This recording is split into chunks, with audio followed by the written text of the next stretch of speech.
ఈ అత్తగారింటికి పంపిస్తున్నారు గదా! సారే ఇవన్నీ పంపించేటప్పుడు ఆ లారీలో పెద్ద త్రిశూలం గూడా పంపించండి.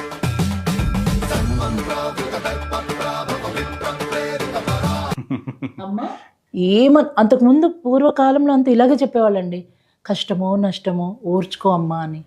ఓర్చుకో అనేసరికి వాళ్ళు తల్లులకి చెప్పలేక, తల్లిదండ్రులకి చెప్పలేక జీవితాలని వదిలేసుకుంటున్నారు.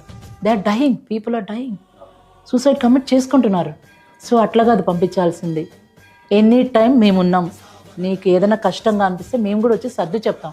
అప్పటికీ అవ్వలేదో ఇదిగో త్రిశూలం దగ్గర పెట్టుకో. ఫ్యామిలీ త్రిశూలం ఇది. మన ఇంటి దేవత త్రిశూలం ఇది. జాగ్రత్త. వాళ్ళు ఎప్పుడైనా మాట్లాడుతున్నప్పుడు త్రిశూలాన్ని కొట్టు. ఇట్లా టక టక కొడుతూనే ఉండు. ఉండు. నిజంగా అండి, ఆడపిల్లలకి ధైర్యం చెప్పేవాళ్ళు ఎవరు లేరు. చెప్పాలి, చెప్పి పంపించాలి.